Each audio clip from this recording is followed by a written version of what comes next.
வணக்கம். அற்புதமான இந்த ஆடி வெள்ளியில நாம மிகவும் சக்தி வாய்ந்த மந்திர வடிவத்தில் இருக்கக்கூடிய அதி அற்புதமான ஒரு ஸ்தோத்திரத்தை தான் பார்க்க போறோம்.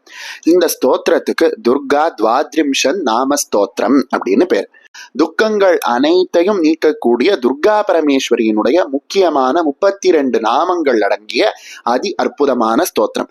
இந்த 32 நாமங்களுக்கும் என்ன மகத்துவம் அப்படின்னு கேட்டானா, இந்த நாமங்கள் அனைத்தும் துர்காவினுடைய பீஜாட்சரத்தை முன்னிட்டு ஆரம்பிக்கக்கூடிய நாமங்களாக இருக்கு. அதனால இந்த ஸ்தோத்திரத்தை நாம பாராயணம் பண்ணினோம் அப்படின்னா துர்காம்பாளினுடைய பீஜாட்சர மந்திரத்தை பல கோடி தடவை ஜபித்த புண்ணியமானது கிடைக்குமா. அது மட்டும் இல்ல, இந்த ஸ்தோத்திரத்தை யார் பாராயணம் பண்றாங்களோ அவர்களுக்கு சத்ருவினால் பயம் இருக்காது, விஷ ஜந்துக்களினால் பயம் இருக்காது, அவர்களுக்கு எதிரியே இருக்க மாட்டாங்க, பலவிதமான செல்வங்கள் ஏற்படும், வறுமை நீங்கும், திருமண தடை நீங்கும், ராகுகேது முதலிய நவகிரக தோஷங்கள் நீங்கும், அவர்களால் அடைய முடியாத விஷயமே இல்லை இப்படின்னு பலவிதமான பலன்களை துர்காம்பிகையே இந்த ஸ்தோத்திரத்தை படிப்பவர்களுக்கு சொல்லியிருக்காங்க. இந்த ஸ்தோத்திரத்தை யார் யாரெல்லாம் பாராயணம் பண்றாங்களோ அவர்கள் வனத்திலையும் துஷ்ட மிருகங்களிடத்திலையும் தீயிலையும் கடல்லையும் இப்படி எப்படிப்பட்ட ஆபத்துல மாட்டினாலும் அந்த ஆபத்திலிருந்து எளிதில தப்பிச்சிருவாங்க அப்படின்னு சொல்லி அதி அற்புதமாக சொல்லப்பட்ட அற்புதமான மந்திர வடிவத்தில் இருக்கக்கூடிய ஸ்தோத்திரம்.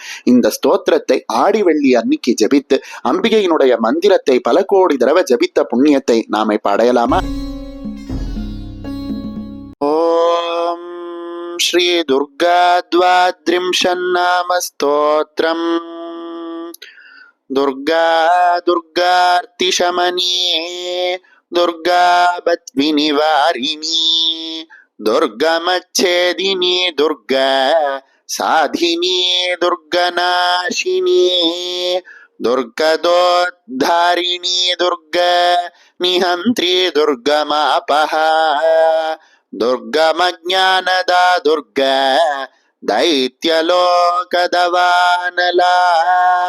दुर्गमा दुर्गमा लोका दुर्गमात्मस्वरूपिणी दुर्गमार्गप्रदा दुर्गम विद्या दुर्गमाश्रिता दुर्गमज्ञानसंस्थाना दुर्गमध्यानभासिनी दुर्गमोह दुर्गमगा दुर्गमार्थस्वरूपिणी दुर्गमासुरसंहर्त्री दुर्गमायुधधारिणी दुर्गमांगी दुर्गमाता दुर्गम्या दुर्गमेश्वरी दुर्गभीमा दुर्गभामा दुर्गभा दुर्गधारिणी नामावलिमिमां यस्तो